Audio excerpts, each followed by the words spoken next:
अच्छा, at the end of class जो है वो आपको क्लास के सारे ये जो रिकॉर्डेड लेक्चर्स हैं ये भी इंशाल्लाह होपफुली यूट्यूब पे अपलोड हो जाएंगे। ब्रेक से पहले वाले सेशन की वीडियोस तो मैं अपलोड कर चुकी हूँ।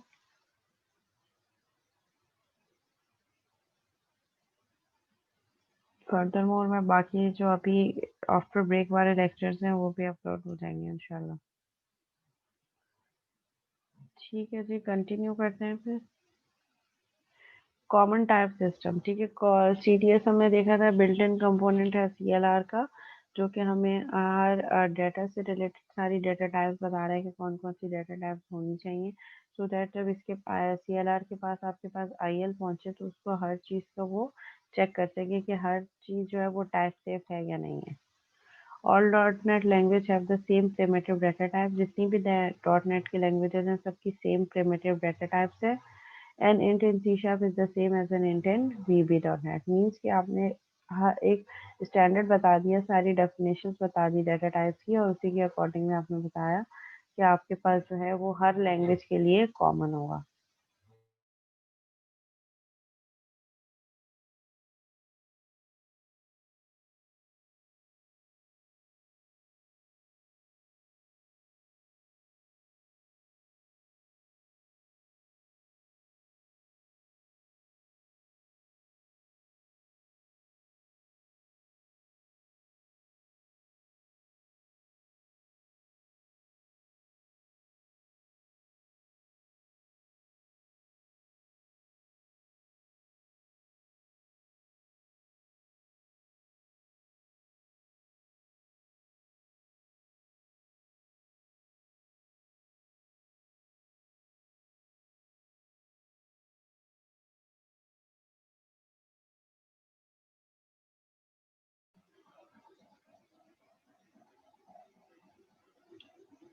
जी क्लास वॉइस क्लियर आ रही है?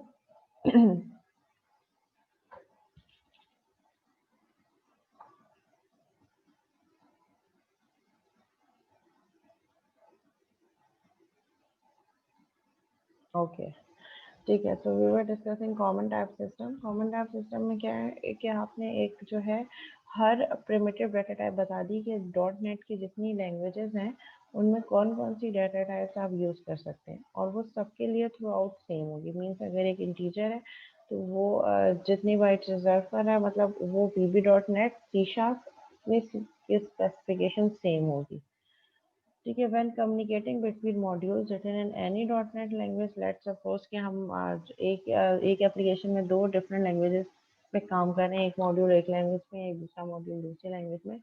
तो जो टाइप्स हैं it guarantees to be compatible, means कि वो जो टाइप्स हैं वो कंपैटिबल होनी चाहिए। तो जब आपका प्रोग्राम ट्रांसफॉर्म हो आपके पास ऑपरेटिंग सिस्टम की लैंग्वेज में, तब जो है कोई हमारे पास इशू ना आए, इनकम्पैटिबिलिटी ना हो, टाइप्स कंपैटिबल हो। इसीलिए सीटीएस जो है वो सीएलआर के अंदर हम बिल्ट इन करते हैं, सो दैट हम ये डिटरमाइन कर सकें कि हमारे पास जो है वो थ्रू आउट जितनी भी लैंग्वेजेस हैं उनमें तमाम डाटा टाइप सेम है, सो दैट जब हम को अपने कोड को जो है वो ट्रांसफॉर्म कर रहे हो तो उसमें कुछ इश्यूज ना आ रहे हैं, कंपेटिबिलिटी रहे। Types can be value types and it can be reference types as well. वही चीज़ जो मैंने आपको कॉन्सेप्ट दिया था स्टैक और हीप का, जो आपके पास प्रिमिटिव डाटा टाइप्स होती हैं, ठीक है, जो हम integer, float, character, double, sign, short, bit, byte, ये सारी वैल्यू टाइप्स हैं। और ये कंपाइल टाइम पे जब आप प्रोग्राम कंपाइल कर रहे होते हैं तभी ये मेमोरी के स्टैक एरिया पे जाके स्टोर होती हैं। Value types are pass by value, जैसे मैं कहती हूँ int a is equal to 10, तो ये क्या है, मेरे पास ये वैल्यू टाइप है जिसमें मैं एक वैल्यू असाइन कर रही हूँ एक वेरिएबल को विद देयर डाटा टाइप। और जब प्रोग्राम को कंपाइल करूंगी तो कंपाइल टाइम पे वही मेमोरी के स्टैक एरिया में जाकर उसको स्टोर कर देगा। Second one is reference type. Reference type कैसे काम कर रहा होगा? Pass by reference stored in the heap. Reference type कौन सी होगी? जैसे हम एरेज यूज की थे आपने पीएफ में, ठीक है। एरे के लिए आप हमेशा क्या करते थे? And bracket array name, let's say array one is equal to new, new array one और उसका साइज। तो जब आप प्रोग्राम कंपाइल कर रहे होते थे एरे क्रिएट करने के बाद, तो जो प्रिमिटिव डाटा टाइप थी like int a is equal to 10 and b is equal to 20, वो तो कंपाइल टाइम पे ही स्टैक एरिया में स्टोर हो जाता था। लेकिन अब जब आप रन करेंगे प्रोग्राम तो वो जो एरे था जिसके साथ आपने न्यू का कीवर्ड लगाया था वो रन टाइम पे डायनामिकली मेमोरी एलोकेट करेगा और मेमोरी के हीप एरिया में जाके स्टोर करेगा। तो reference types pass by reference stored in the heap. और वो किस तरीके से स्टोर करता है, जो आपने एरे का नेम रखा था एरे 1, उसका नाम का उसको एक रेफरेंस बनाएगा। वो रेफरेंस मेमोरी में स्टोर होगा और वो रेफरेंस लिंक कर रहा होगा एक्चुअल मेमोरी लोकेशन में कि एरे 1 का 0 कंटेंट किस लोकेशन पे पड़ा है।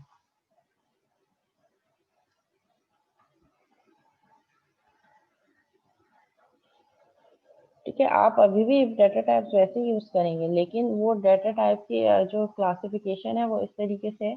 जो प्रिमिटिव डाटा टाइप्स हैं like integer, short, byte, float, double, decimal, character, these all are primitive data types.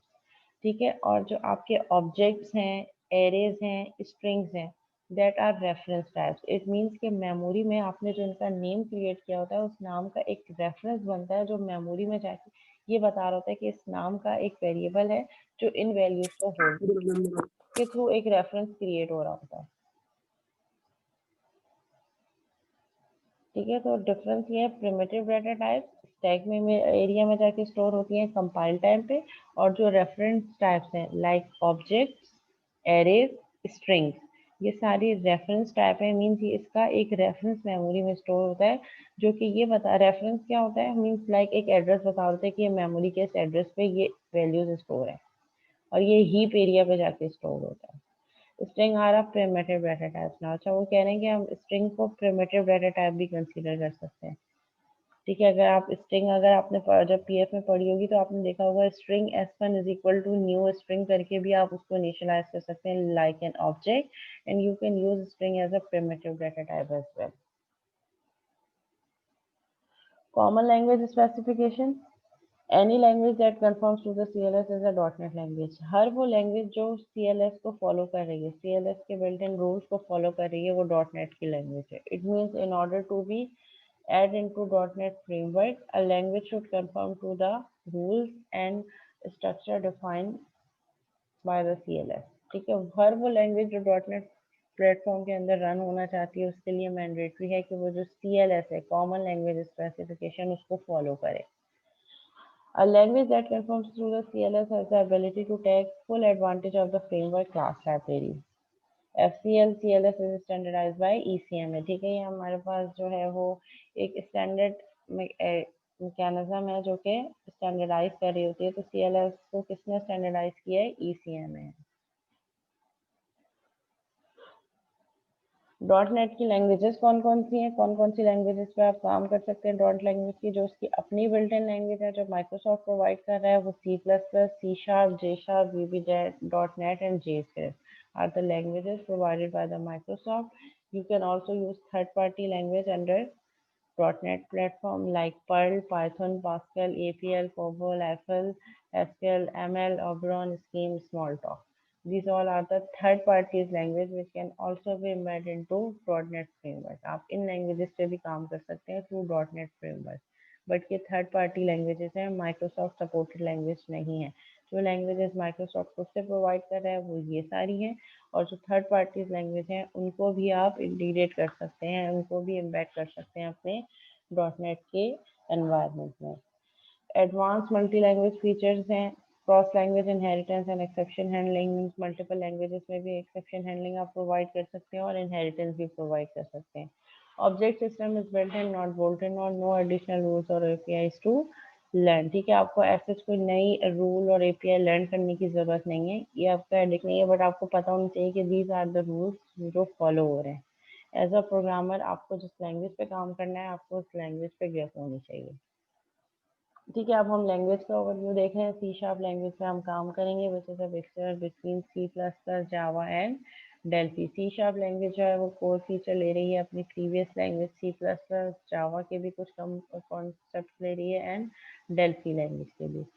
C sharp language is component oriented language। Component oriented means we have multiple components for C sharp। We can use properties, we can use methods, we can generate events, attributes define कर सकते हैं, XML की documentation भी हम कर सकते हैं C sharp के through. all in one place, no header files, ideal etc can be embedded in ESP plus pages. ठीक है, सारी चीज़ें एक ही जगह प्रोवाइड है, एक ही फ्रेमवर्क के अंदर है। ऐसा आपको कोई हेडर फाइल रिक्वायर करने की ज़रूरत नहीं है, कोई नई चीज़ एम्बेड करने की ज़रूरत नहीं है। बस यूजिंग सिस्टम की नेम स्पेस आप यूज़ करेंगे तो सिस्टम के अंदर जितने भी बिल्ट इन क्लासेस हैं और उनकी लाइब्रेरीज डिफाइन है, मैथड डिफाइन है, आप इजीली उनको एम्बेड कर सकते हैं। Everything is really an object. और क्योंकि हम कह लेंगे सी शार्प एक ऑब्जेक्ट ओरिएंटेड लैंग्वेज है, तो इसके लिए मैंडेटरी है कि ऑब्जेक्ट ओरिएंटेड का जो कोर कॉन्सेप्ट है, मीन्स हर चीज ऑब्जेक्ट की फॉर्म में डिटरमाइन होगी। आप क्लासेस बनाएं उन ऑब्जेक्ट से related and each and everything should be defined as an object. Primitive data types are not magic. Unified data type system improve extensibility and reusability। ठीक है, आपकी एक्सटेंसिबिलिटी improve होती है, मीन्स आपने एक चीज को क्रिएट किया तब आप उसको फर्दर एक्सटेंड कर सकते हैं and you can reuse it for further use as well. ठीक है, कंपोनेंट्स बना दिया आपने और आप उस कोड को दोबारा स्क्रैच री इन्वेंट द व्हील करने के बजाय आप एक एग्जिस्टिंग कंपोनेंट को दोबारा से रीयूज भी कर सकते हैं। ठीक है, that is example of very first program using system name space. ठीक है, सिस्टम के नेम स्पेस के अंदर ये हम किस लिए यूज कर रहे हैं, क्योंकि system is the base class library. हमने अभी पढ़ा ना कि हमारे पास बहुत सारी लाइब्रेरीज डिफाइन है। Library means built in classes बनी हुई है, उन क्लासेस के अंदर बिल्ट इन मेथड डिफाइन है जिनकी फंक्शनैलिटी ऑलरेडी डिफाइन है। आपने क्या करना है, सिर्फ उन मेथड को कॉल करना है और आर्गुमेंट देना है, उसके अकॉर्डिंगली वो वर्क करेगा। पूरी फंक्शनैलिटी डिफाइन करने की जरूरत नहीं है। इसीलिए सबसे पहले जब हम काम करेंगे तो हम सबसे पहले क्या करेंगे, यूजिंग सिस्टम की नेम स्पेस यूज करेंगे। तो system is the name space means base class library, so that आप कंसोल डॉट राइट लाइन का मेथड एंड फर्दर मेथड जो सिस्टम की नेम स्पेस के अंदर डिफाइन है, आप इजीली क्लास नेम के साथ उसको एक्सेस करते हैं। इन केस अगर आप यूजिंग सिस्टम यूज नहीं कर रहे तो आप जो भी क्लासेस यूज करेंगे जो सिस्टम की नेम स्पेस के अंदर डिफाइन है, आपको हर दफा system dot console dot system dot file dot system dot हर किसी से पहले सिस्टम लगाना मैंडेटरी होगा। इसीलिए बेटर ये है कि हम यूजिंग सिस्टम लगा लें, तो इसके अंदर जितने भी हमारे पास चीज़ें हैं वो सब ऐड ऑन हो जाएंगी। सारी क्लासेस को आप इजीली यहाँ पे यूटिलाइज कर सकते हैं। ठीक है, तो सबसे पहले हमारे पास लाइन है सिस्टम की बेस क्लास लाइब्रेरी, हमने सिस्टम की नेम स्पेस यूज की है। Then the name of class, हर चीज जब हम डिफाइन कर रहे हैं सी शार्प में विद इन अ क्लास। ठीक है, आउटसाइड द क्लास पॉइंट भी हम कुछ भी एक्सेस ये डिफाइन नहीं कर सकते। तो सबसे पहले the name of class and then we have name of method, क्योंकि हमारे पास एंट्री पॉइंट हमेशा मेन मेथड होगा। ये चीज हमेशा माइंड में रखनी कि जब भी आपका प्रोग्राम एग्जीक्यूट होगा तो जो फर्स्ट एंट्री पॉइंट होगा it would be main method, public static wide main. जितनी भी क्लास में आपके कोड में क्लासेस हो, जितने भी मेथड्स हो, एंट्री पॉइंट हमेशा आपके प्रोग्राम को मेन मेथड से मिलेगी। ठीक है, सो यहाँ भी हमारे पास मेन मेथड है और इसको हमने स्टैटिक इसलिए रखा है कि इसको एग्जीक्यूट करने के लिए हमें ऑब्जेक्ट क्रिएट करने की ज़रूरत ना हो। जैसे ही हम ऑब्जेक्ट रन करें ऑटोमेटिकली हमारा ये मेन मेथड कॉल हो जाए। ये तो सिंपल बेसिक प्रोग्राम है। हम जब ऑब्जेक्ट ओरिएंटेड देखेंगे तो फिर उसके अकॉर्डिंगली हम देखेंगे कि हम क्लासेस कैसे बनाते हैं और मेन मेथड के अंदर हम उन क्लासेस का ऑब्जेक्ट बना के उनको कैसे यूटिलाइज कर सकते हैं। ठीक है, कोड कंपाइलेशन एंड एग्जीक्यूशन ये हम ऑलरेडी देख चुके हैं। कंपाइलेशन लेवल पे हमारे पास सोर्स कोड होगा जो जिस लैंग्वेज में आपने लिखा होगा। अगर सी शार्प में लिखा होगा तो सी शार्प का एक अपना कंपाइलर होगा। अगर आपने वीबी में लिखा होगा तो विजुअल बेसिक का एक अपना कंपाइलर होगा। तो source code written in any language will be compiled into MSIL। ठीक है, Microsoft intermediate language also called assembly dot exe और DLL file, dynamic link library या एग्जीक्यूशन फाइल भी बन कहते हैं हम इसको। असेंबली फाइल होती है जो हर लैंग्वेज का अपना ओन कंपाइलर होगा स्पेसिफिक, जो उसको आपके सोर्स कोड को MSIL में ट्रांसफॉर्म करेगा। फिर वो MSIL कहाँ जाएगा, CLR के पास।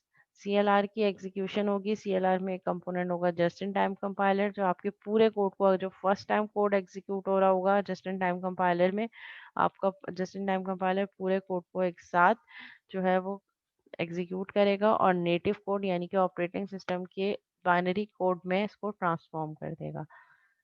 ठीक है, बिफोर इंस्टॉलेशन और the first time each method is called. First time जब आपका प्रोग्राम MSIL CLR को हिट करेगा तो तमाम मेथड जो है वो कॉल होंगे। नेक्स्ट टाइम अगर आप उसी एग्जिस्टिंग फाइल में चेंज कर रहे हैं, लेट से आपने 2 और मेथड्स ऐड किए उसमें, और फिर जब आप उसको कंपाइल करें तो पूरा का पूरा कोड जो है वो कंपाइल होने के बजाय वो सिर्फ 2 जो न्यू मेथड्स हैं वो उनको फिर ऐड ऑन कर देगा आपके उस ऑब्जेक्ट कोड में। और अगर आप चाह रहे हैं कि पूरा का पूरा प्रोग्राम रिकम्पाइल हो तो वो पूरे रिकम्पाइलेशन भी पॉसिबल है। ठीक है, असेंबलीज जो हम कह रहे हैं कि हमारे पास MSIL बन रही है, वो जो असेंबली फाइल है वो बेसिकली है क्या, वो एक डायनामिक लिंक लाइब्रेरी या एग्जीक्यूटेबल फाइल है। ठीक है, जब भी कभी आपने देखा होगा कोई एप्लीकेशन जब हम इंस्टॉल करते हैं अपने पास तो उसकी एक एक्जी फाइल बनती है। एक्जी फाइल का मतलब क्या है, executable, now that file is ready for the execution.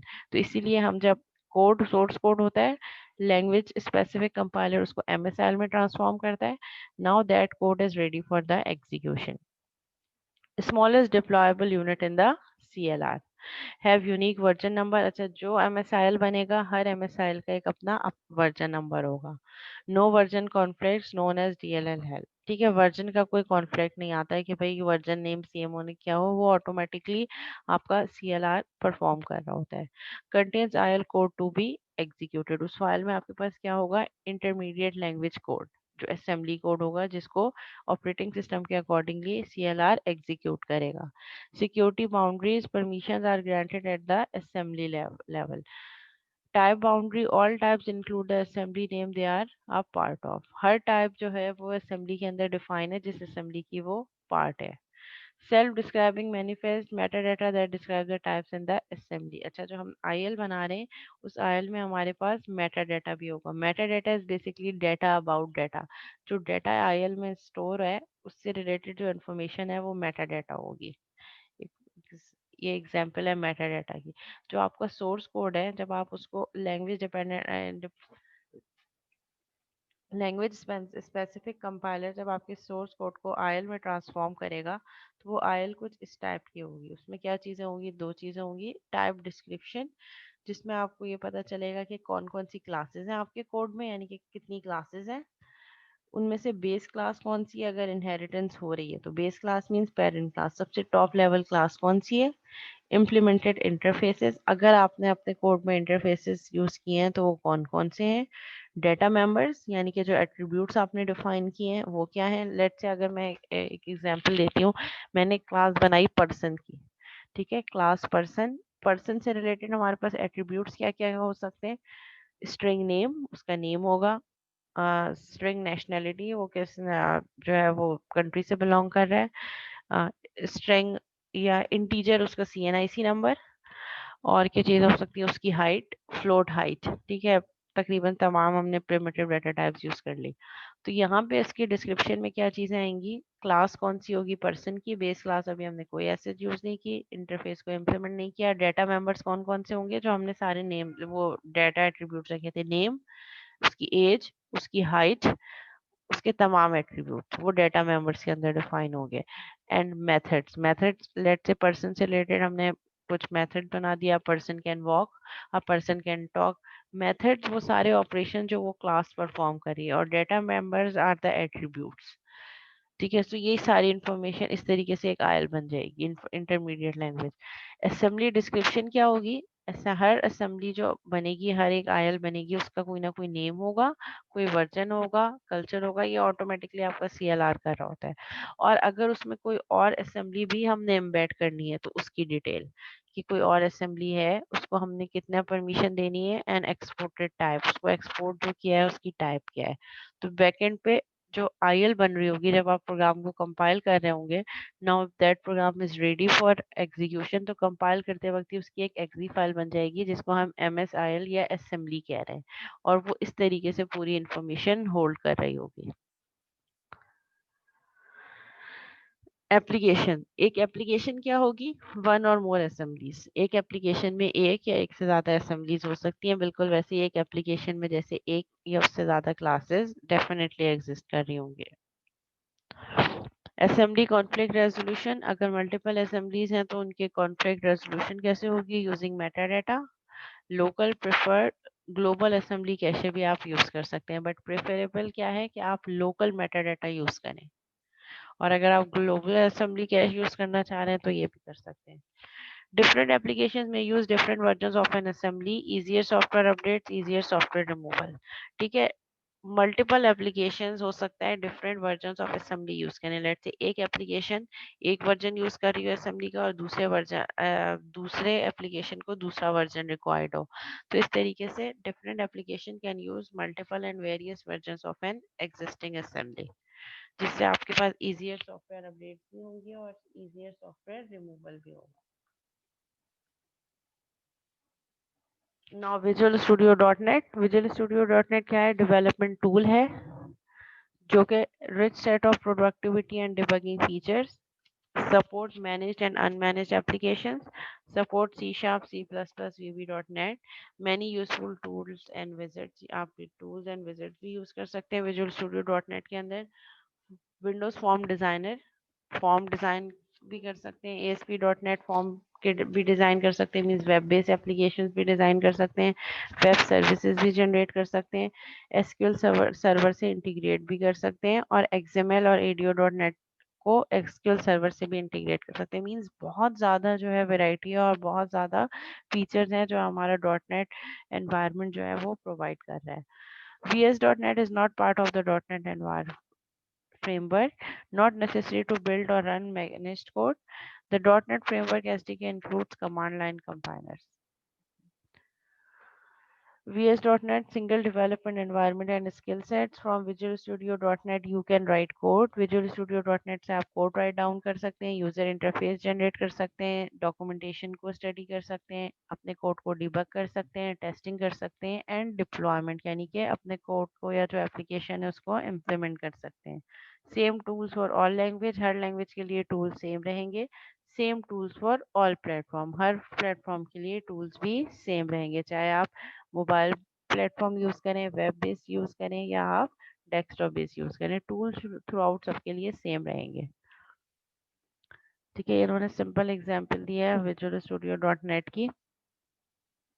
ठीक है, the .NET framework library. .NET की फ्रेमवर्क लाइब्रेरी कैसे काम कर रही होगी? ASP.NET, Windows form, ADO.NET base class library. ठीक है, ये हमारे पास नेम स्पेसेस हैं। जैसे मैंने आपको कहा था कि सिस्टम की जो नेम स्पेस है ये बेस है, इसके अंदर सारी क्लासेस डिफाइन है। कलेक्शन की क्लास है, कॉन्फ़िगरेशन की, आईओ की क्लास डिफाइन है, सारी क्लासेस यहाँ पे डिफाइन है। कंसोल की क्लास भी यही डिफाइन है, और हर क्लास के अंदर डिफरेंट मेथड्स हैं, built in method, so that जब आप कोई एक नेम स्पेस यूज कर लेते हैं, उस नेम स्पेस के अंदर जितनी भी क्लासेस हैं उन सब क्लासेस और उन क्लासेस के अंदर जितने भी मेथड हैं उन सब का एक्सेस आपको मिल जाता है। ठीक है, अगर आपने डेटाबेस से कनेक्टिविटी करनी है तो उसके लिए फिर आप क्या यूज करेंगे? Use system dot data. तो फिर SQL, ADO, design and SQL types. इसी तरह अगर आपने ड्राइंग के लिए या वेब बेस्ड एप्लीकेशन बनानी है तो उसके लिए आप कौन सा नेम स्पेस यूज करेंगे? System dot web. सिस्टम तो करेंगे ही, उसके साथ सिस्टम डॉट वेब की भी यूज करेंगे, जिसमें आपके पास ये सर्विसेज मिल रही होंगी और ये caching, security, session state, configuration are classes, services, UI, इनके अंदर ये सब मेथड्स वगैरह डिफाइन। तो जो काम आप कर रहे होंगे उसके अकॉर्डिंगली सिस्टम की नेम स्पेस तो हमेशा यूज होगी। और फिर फर्दर जो और चीज़ें आपने यूज करनी है, डेटाबेस से कनेक्टिविटी करनी है, तो उसके साथ साथ फिर आप ये भी नेम स्पेस यूज करेंगे। एक से ज़्यादा नेम स्पेसेस आप यूज कर सकते हैं डेफिनेटली।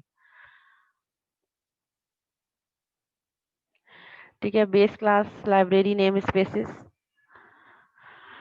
ठीक है, सिस्टम है, बेस क्लास है, इसके अंदर कौन कौन सी हमारे पास क्लासेस आती हैं? Collection, configuration, diagnostics, globalization, IO, net, reflection, resources, security, service process, tags, threading, run time, इसमें ये सारी चीजें आ रही होती हैं, ये सारी क्लासेस है। ठीक है, बेस क्लास लाइब्रेरी में हम क्या काम कर रहे होते हैं? Data types, conversion, formatting. Collections के लिए हमारे पास array list, hash table, etcetera.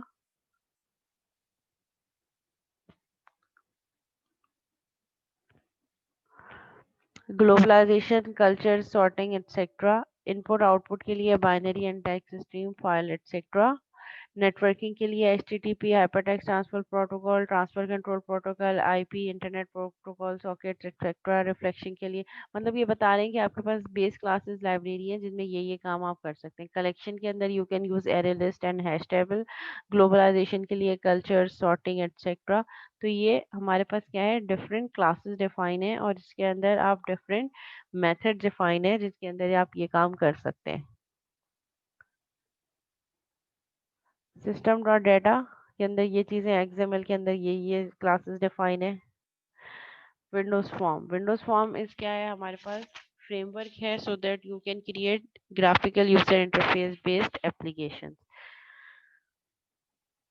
ठीक है, रिच सेट ऑफ कंट्रोल्स हैं, ड्रैग एंड ड्रॉप कंट्रोल्स हैं, यूजर इंटरफेस इनहेरिटेंस है। आप जैसे जैसे चीज़ें ड्रैग एंड ड्रॉप करेंगे बैक एंड पे खुद से हमारे पास कोड जनरेट होता रहेगा। लेकिन क्योंकि ये ऑब्जेक्ट ओरिएंटेड प्रोग्रामिंग का कोर्स है, सो हम विंडोज फॉर्म के ड्रैग एंड ड्रॉप कंट्रोल पे फोकस नहीं करेंगे।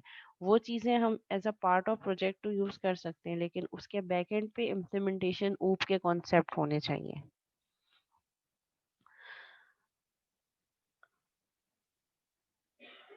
ठीक है, ASP.NET पे अगर आप काम कर रहे हैं, वेब बेस्ड एप्लीकेशन है, तो उसके लिए कौन सी नेम स्पेसेस होंगी, सिस्टम डॉट वेब। ये सिर्फ ओवरव्यू है, ये सच इतना हमारे लिए इम्पोर्टेंट नहीं है। हमारा जो है वो यहाँ तक है, एप्लीकेशंस तक, Meta data applications visual studio का ओवरव्यू यहाँ तक, ये इम्पोर्टेंट है।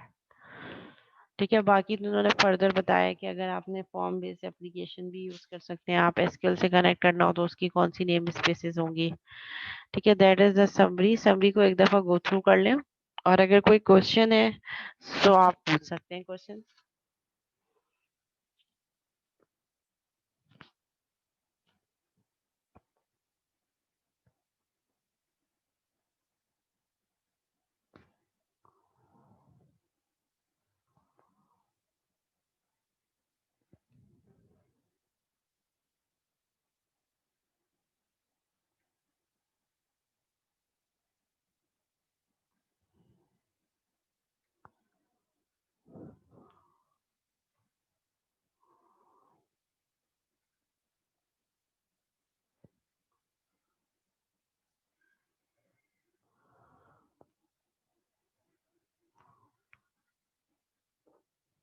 अच्छा, CLS जो है वो कॉमन लैंग्वेज स्पेसिफिकेशन है। कॉमन लैंग्वेज स्पेसिफिकेशन मींस कि हम ये कह रहे हैं कि हमारे पास .NET मल्टीपल लैंग्वेज को सपोर्ट कर रहा है। ठीक है, और हम ये भी कह रहे हैं कि .NET के पास एक ही मेन कंपाइलर है, CLR, जिसमें आपने किसी भी लैंग्वेज पे कोड लिखा हो वो CLR पे ही रन होगा। ठीक है, so we have multiple languages and all multiple languages have different specific compiler. हर लैंग्वेज का अपना अपना एक स्पेसिफिक कंपाइलर होगा, लेकिन उसको रन जो है कोड को एक ही CLR पे होना है, क्योंकि .NET फ्रेमवर्क का एक ही CLR होगा। मल्टीपल लैंग्वेज की सपोर्ट है, हर लैंग्वेज का अपना कंपाइलर है जो कोड को कंपाइल करके MSIL में ट्रांसफॉर्म करेगा और वो MSIL आपके CLR पे रन होगी। ठीक है, क्योंकि CLR एक है लेकिन मल्टीपल लैंग्वेजेस हैं, सो कुछ स्टैंडर्ड या कुछ ऐसे रूल्स होने चाहिए जो हर लैंग्वेज को फॉलो करने जरूरी है। सो वो जो लैंग्वेज का जो फॉलो अप है कि हर लैंग्वेज उस रूल और स्टैंडर्ड को फॉलो करे, तो वो रूल्स कौन गवर्न कर रहा है, वो CLS दे रहा है, common language specification.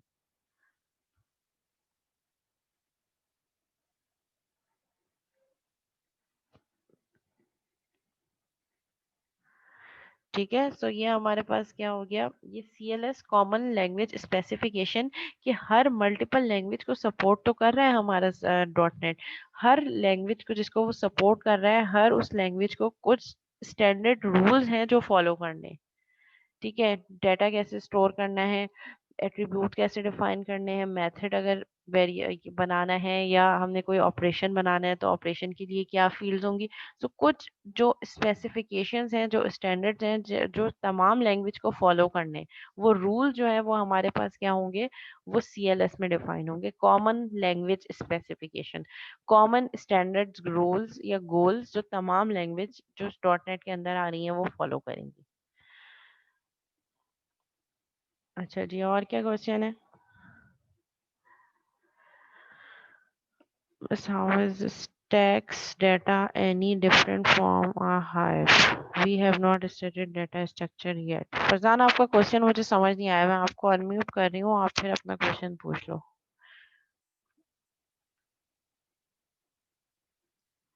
Farzan Khan, आप जरा हैंड रेस करोगे, अपना हैंड रेस कर दो ताकि अनम्यूट करना आसान हो, वरना ओके।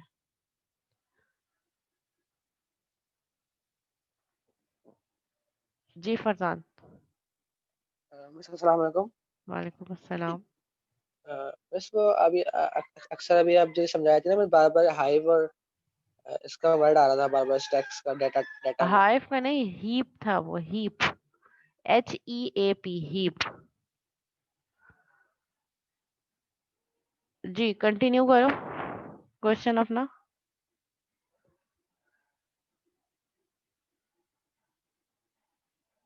हेलो।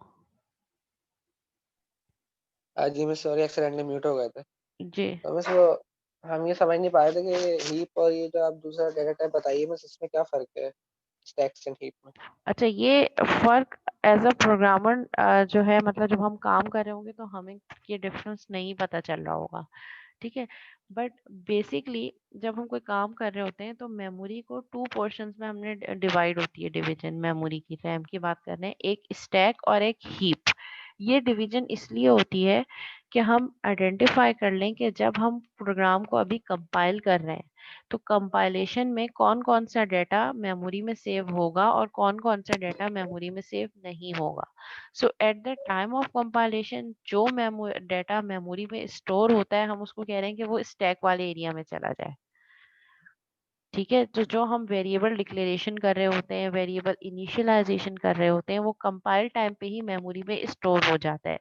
लेकिन जो हमारे पास रेफरेंस डेटा टाइप्स हैं, जिसके लिए, जिनको एक्सेस करने के लिए हमें पहले रेफरेंस चाहिए होता है, और वो रेफरेंस हम हमेशा न्यू के कीवर्ड से यूज करते हैं, और न्यू का कीवर्ड हमेशा तब कॉल होता है जब हमारा प्रोग्राम रनिंग मोड पे होता है। सो जो चीजें रेफरेंस डेटा टाइप है, जब तक प्रोग्राम रन नहीं होगा, जब तक वो मेमोरी में स्टोर नहीं होगा। इसीलिए हमने एक क्लासिफिकेशन बना दी मेमोरी की कि प्रोग्राम रन होने से पहले, जब कंपाइल, क्योंकि पहले प्रोग्राम रन होने से पहले कंपाइल होता है, सो दैट पहले कंप्यूटर उसको अंडरस्टैंड करेगा, फिर रन करेगा। सो हम ये कह रहे हैं कि कंपाइल टाइम पे हमारे पास जो जो डेटा आ रहा है वो मेमोरी के स्टैक एरिया पे चला जाए, और आफ्टर कंपाइलेशन जब प्रोग्राम रन हो रहा है तो रनिंग मोड पे जो डेटा है जो हम स्टोर कर रहे हैं वो हीप एरिया में चला जाए। So that is just classification and division of memory for easiness. Compile time वाला डाटा स्टैक एरिया में मेमोरी के स्टोर है तो मेमोरी, लेकिन कंपाइल टाइम वाला स्टैक एरिया में जाएगा, और जो रन टाइम पे हम डेटा दे रहे हैं वो कहाँ जाएगा, वो हीप मेमोरी पे जाएगा, heap area of memory, so that reference easily, जो रेफरेंस वाले एक तरफ हो जाए, स्टैक वाले एक तरफ हो जाए, क्लासिफिकेशन करना आसान हो जाए। स्टैक वाले सारे कंपाइल टाइम वाले स्टैक में पड़े, और है तो मेमोरी, लेकिन क्लासिफिकेशन कर दी, जो रन टाइम पे लिए हैं वो हीप एरिया पे चले गए, और जो कंपाइल टाइम पे स्टोर हुए वो हमारे पास स्टैक एरिया में चले गए। क्लियर हो गया?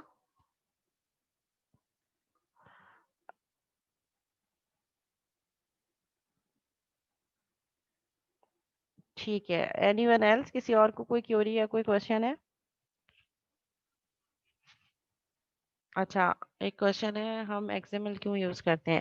एक्सएमएल हम बेसिकली इसलिए यूज कर रहे होते हैं, जब हम एक लैंग्वेज के अंदर, एक लैंग्वेज में हमने काम किया होता है, कोई और कंपोनेंट या कोई और मेथड अगर हमने ऐड ऑन करना हो किसी और लैंग्वेज में, तो उसको इंटीग्रेट करने के लिए हम मार्कअप लैंग्वेज यूज करते हैं। So XML basically extended markup language है, जो कि किसी और लैंग्वेज को डिफाइन करने के लिए हम यूज कर रहे होते हैं। जी क्लास, एनीवन एल्स?